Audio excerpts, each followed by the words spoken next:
नमस्कार साथियों, मेरा नाम मनोज है और आप देख रहे हैं दृश्य कला।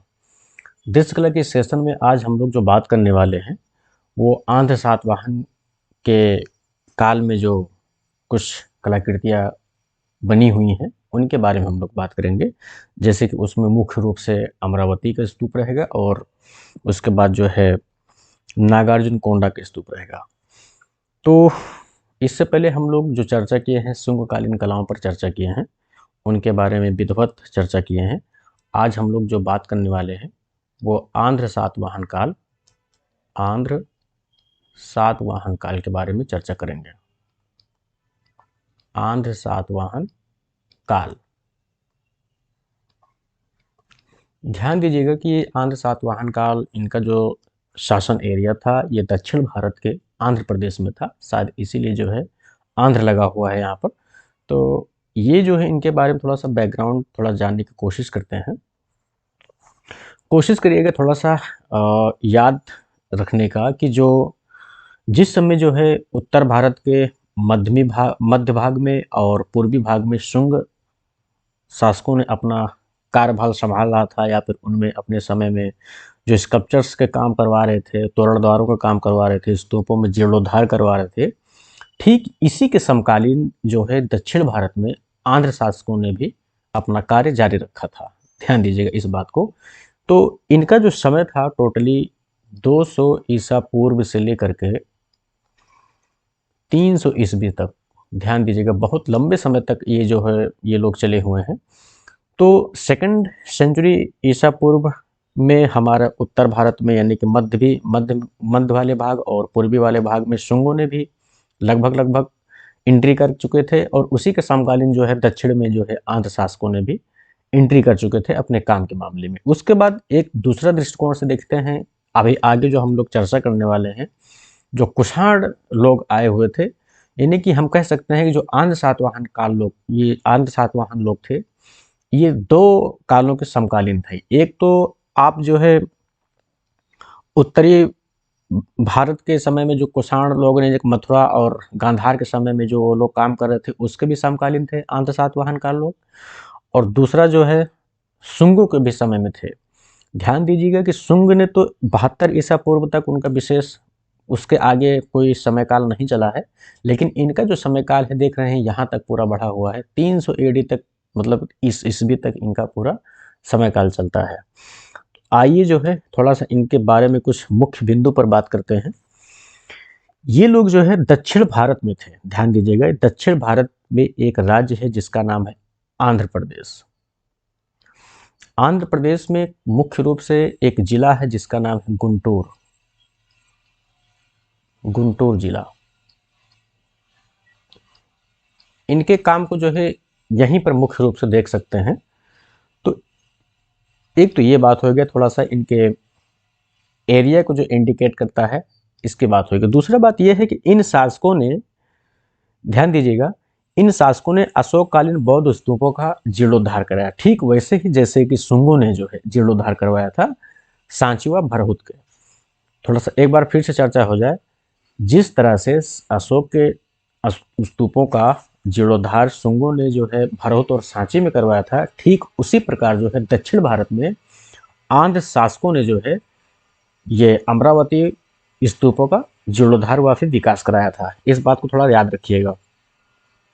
अब हम थोड़ा सा बात करते हैं, खास तौर पे जो टॉपिक है ये अमरावती स्तूप के बारे में, उसके बारे में थोड़ा जानने की कोशिश करते हैं। अमरावती स्तूप, इसके बारे में थोड़ा सा जानने की कोशिश करते हैं। अमरावती स्तूप का जो प्राचीन, यानी कि इसका जो नाम का प्राचीन साहित्य में जो जिक्र होता है वो है धान्य कटक। धान्य कटक, यानी कि प्राचीन साहित्य में इसका नाम क्या था? धान्य कटक था। ठीक है। और ये अमरावती स्तूप जो है, या इधर लिख दे रहे हैं प्राचीन साहित्य में, प्राचीन साहित्य में, ठीक है, इसका नाम था। और ये गुंटूर जिला में है, गुंटूर जिला। ये गुंटूर जिला जो है आंध्र प्रदेश में है, आंध्र प्रदेश में है। और अमरावती नामक एक कस्बा है, अमरावती नामक कस्बा है, ठीक है, यहीं पर है ये। और उसके बाद जो है ये जो है एक नदी है उसी के किनारे है, जिसका नाम है कृष्णा नदी, कृष्णा नदी, ठीक है, ये कृष्णा नदी के तट पर है। उसके बाद एक चीज और थोड़ा सा ध्यान देते हैं कि ये सातवाहन लोगों ने जो है, यानी कि आंध्र सातवाहन के लोगों ने इसके चारों ओर संगमरमर के पत्थरों से तोरण द्वार और बेचनी बनवाए हैं। यानी कि हम कह सकते हैं कि संगमरमर में, संगमरमर, संगमरमर पत्थर, इसमें जो है इन्होंने तोरण द्वार बनवाया, वेस्टनी बनवाया। इस तरह से तमाम काम जो है इन लोगों ने संगमरमर पत्थरों में काम किया है। ये थोड़ा सा अलग से लिख दे रहे हैं, संगमरमर, ठीक है, थोड़ा क्लियर हो गया है। अब थोड़ा सा ध्यान दीजिएगा कि जो शुंगों ने भरहुत और सांची में ये बलुए पत्थर का निर्माण, मतलब बलुए पत्थर का यूज किया था, प्रयोग किया था, उसी प्रकार से जो है दक्षिण भारत में आंध्र शासकों ने जो है संगमरमर पत्थर का प्रयोग किया था, ठीक उसी काम को, जिस काम को शुंगों ने किया था, ठीक है। अब थोड़ा सा इनके बारे में जानने की कोशिश करते हैं, इन स्तूपों के बारे में। ध्यान दीजिएगा कि इस स्तूप में जो है दोनों विषयों से संबंधित मूर्तियां उकेरी गई हैं। एक तो हीनयानी विषय से संबंधित है, यानी कि एक हीनयान से संबंधित है, और दूसरा जो है महायान, ठीक है, ध्यान दीजिएगा। यानी कि हीनयानी में इसमें जो है, जैसे कि बुद्ध भगवान के मानव रूप में मूर्ति ना होकर के इसमें प्रतीक बनते थे, यानी कि प्रतीकों को यूज किया जाता था, और इसमें जो है उनके मानव रूपी चेहरा दिखाया जाता था, ठीक है, भगवान बुद्ध को साक्षात रूप में दिखाया जाता था। इस तरह से अलग अलग है। हालांकि ये महायान अभी एंट्री नहीं हुआ, एंट्री यहाँ पर जो है, जो एंट्री होने का दायित्व होता है वो कुषाण में देखने को मिलेगा, जो कि आगे हम लोग पढ़ेंगे।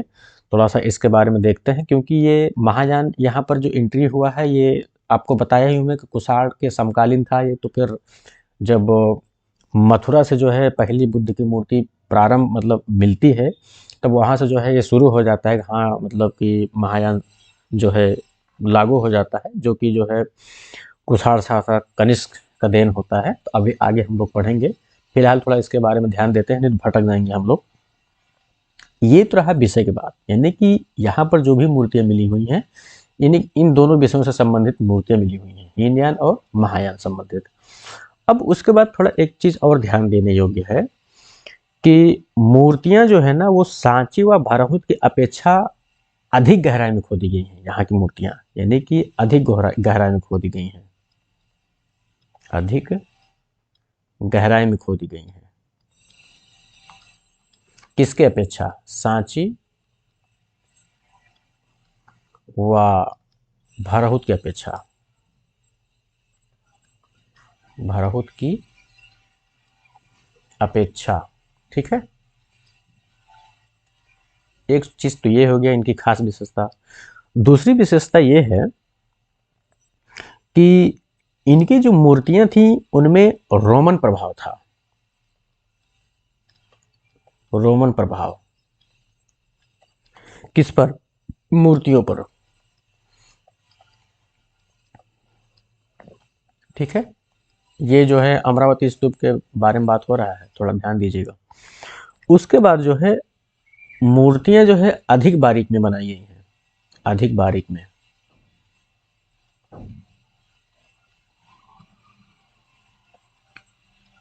ठीक है।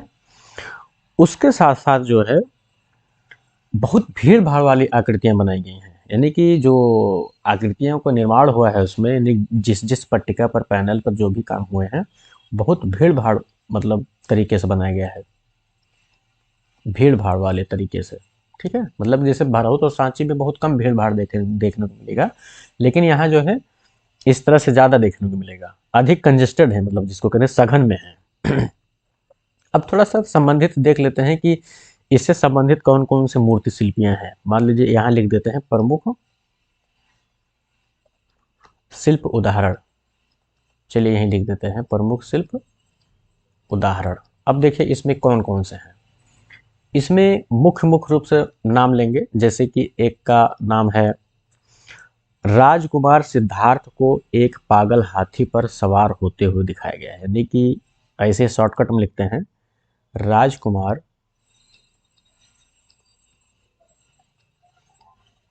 राजकुमार सिद्धार्थ को पागल हाथी पर सवार। ठीक है, एक तो इस तरह की मूर्ति मिली हुई है जो कि दीवार मतलब उस पे पट्टिका पर खोदा गया है, उकेरा गया है गहराई में। दूसरा है सिद्धार्थ के जन्म पर उत्सव। सिद्धार्थ के जन्म पर उत्सव, एक तो ये हो गया। तीसरा है मार विजय।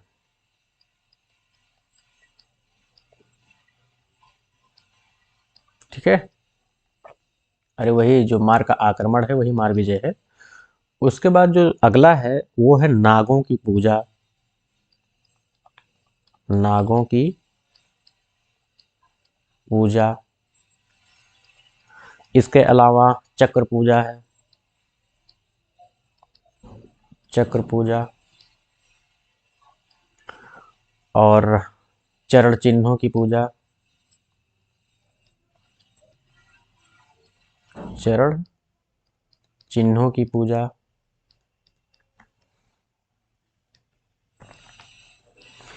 ठीक है, इस तरह से कुछ पूजा है, जैसे कि जितने भी, जैसे नाग पूजा, चरण चिन्हों की पूजा, है ना, चक्र पूजा, ये सब महिलाओं के द्वारा पूजा किए जा रहे हैं। यहाँ लिख दे रहे हैं महिलाओं के द्वारा के द्वारा। यहाँ मतलब नारी आकृतियों को दिखाया गया है, लेकिन नारी आकृतियों को जो है इस तरह का पूजा करते हुए दिखाया गया है। उसके बाद हम अगला जो बात करते हैं, खास मूर्ति का नाम लेते हैं जो बुद्ध की आदमकद मूर्तियां मिली हुई हैं। अगला है बुद्ध की आदमकद मूर्तियां। इसमें मुख्य है जैसे कि एक स्कल्पचर है जिसका नाम है दो बुद्ध साथ में। दो बुद्ध साथ में। ये जो स्कल्पचर्स मिले हैं ये बुद्ध की आदमकद, मतलब जैसे आदमकद साइज है इसका, थोड़ा सामान्य साइज से बड़ी है थोड़ा सा। इस तरह के कुछ स्कल्पचर्स मिले हुए हैं। ध्यान दीजिएगा, जो ये स्तूप हम बात कर रहे हैं अमरावती के, इस स्तूप का जो खुदाई व खोज किए थे उनका नाम है कर्नल मैकेंजी। Colonel McKenzie. इन्होंने कब इसकी खुदाई करवाई थी? 1796 में। ठीक है, ये है अमरावती के बारे में, जो संक्षिप्त में और थोड़ा सा मुख्य बिंदु के रूप में, यानी कि जो सवाल पूछे जाते हैं मुख्य बिंदु, मतलब उसी से संबंधित हम बात किए हैं। और बाकी बहुत ढेर सारा चीज़ें हैं जो कि हम लोग विजुअल के साथ में कभी इस तरह से जो है मैटर इकट्ठा मतलब करेंगे, कुछ कंटेंट लिखेंगे तो उसके बारे में चर्चा किया जाएगा। फिलहाल ये एग्जाम के दृष्टिकोण से बहुत ही इंपॉर्टेंट है। उसके बाद अगला हम जो बात करते हैं, नागार्जुन कोंडा की बात करते हैं। नागार्जुन कोंडा। ठीक है, इसके बारे में अगर हम थोड़ा सा जानने की कोशिश करते हैं, बहुत छोटा सा है, इसके बारे में जान लेते हैं। ये जो है ये भी गुंटूर जिला में है, गुंटूर जिला, आंध्र प्रदेश। ठीक है। और एक पहाड़ी है जिसका नाम है नल्लमलाई, नल्लमलाई, नल्लमलाई में है। नल्लमलाई जो है एक पहाड़ी है, वहीं पर है ये। और ये भी जो है कृष्णा नदी किनारे है। ठीक है। और एक चीज ध्यान दीजिएगा, जिस तरह से शुंग के समय में एक गुफा था जिसका नाम है उदयगिरी व खंडगिरी, उसको एक खारवेल नामक राजा ने बनवाया था, है ना। ठीक उसी तरह से इस नागार्जुन कोंडा को एक इक्ष्वाकु राजाओं ने बनवाया था, यानी कि इक्ष्वाकु राजाओं ने बनवाया था। इक्ष्वाकु राजाओं ने बनवाया था। ठीक है। ये जो इक्ष्वाकु राजा थे, ये सब जो है आंध्र के उत्तराधिकारी थे, यानी कि सातवाहनों के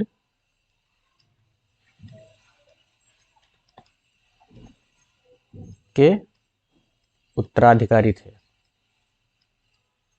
ठीक ठीक उसी प्रकार से समझिएगा जिस प्रकार से जो है शुंग में जो है कलिंग शासक खारवेल था, ठीक उसी तरह से जो है इसमें सातवाहन में इक्ष्वाकु राजा था। ठीक है, इस तरह से है। अब थोड़ा सा नागार्जुन कोंडा के बारे में कुछ खास विशेषता की बात कर लेते हैं कि ये आखिर इसमें है क्या, किस तरह से ये दिखता है। नागार्जुन कोंडा की जो दीवारें हैं वो गोल ईंटों से परस्पर गारा से जोड़ी गई हैं, यानी कि इनकी दीवारें, चलिए लिख दे रहे हैं नागार्जुन कोंडा, इनकी दीवार जो है, इनकी दीवार गोल ईंटों से है, गोल ईंटों से, यानी कि कीचड़ से जोड़ा गया है, कीचड़ या गारा जो भी कह दे, कीचड़ से जोड़ा गया है। ठीक है। और स्तूप की मुख्य विशेषता जो और एक चीज है, इसमें जो है ना 5 मुक्त खंभे हैं, 5 मुक्त खंभे हैं, 5 मुक्त खंभे हैं। अब इसमें ये जो खंभे हैं ना, ये बुद्ध के जीवन को दर्शाते हैं, यानी कि उनसे संबंधित घटनाओं को दर्शाते हैं। जैसे कि 5 खंभे हैं, मान लीजिए 1 खंभा, 2 खंभा, 3, 4 और 5। अब ध्यान दीजिएगा वो कौन कौन से चीज हैं जो दर्शाते हैं। जैसे कि एक है जीवन, जिसमें जातक कथाएं वगैरह जो भी आते हैं इस तरह से। ठीक है। एक है जन्म, ठीक। दूसरा है त्याग, तीसरा है ज्ञान, जो भी है मतलब ज्ञान है एक। ठीक है। चौथा ज्ञान हो गया। अब 5वां है महापरिनिर्वाण।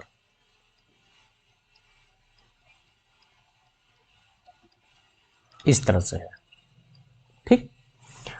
तो ये 5 खंभे जो है 5 महत्वपूर्ण घटनाओं को दर्शाते हैं, इस तरह से अलग अलग से। ये खास विशेषता है इसकी। सवाल कभी कभी पूछा जाता है, कभी कभी क्या अक्सर पूछा जाता है, खास तौर पर यूजीसी नेट की मैं बात कर रहा हूं। उसके बाद जो है नागार्जुन कोंडा के पर्सन में जो वास्तु का निर्माण हुआ है ना, वो एक समान नहीं हुआ है, या हम कह सकते हैं कि उन खंभों का निर्माण जो है एक समान नहीं हुआ है।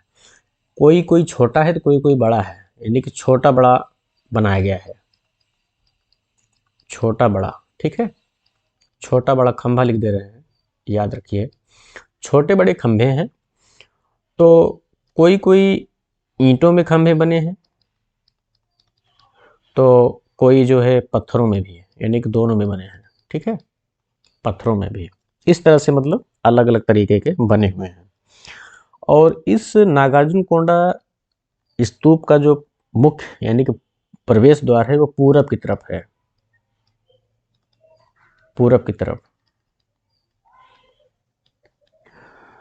और इनके प्रमुख दृश्यों में हम देख सकते हैं जैसे कि कुछ खास जो उकेरे गए हैं मूर्ति शिल्प, उनके बारे में अगर हम देख सकते हैं तो जैसे कि एक है बुद्ध जन्म,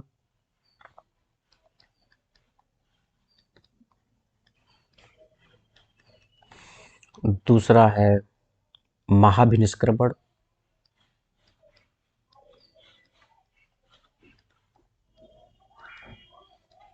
ठीक है,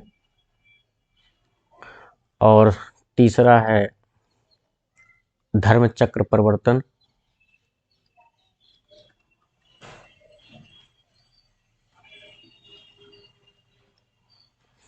और चौथा है आपका माया का स्वप्न,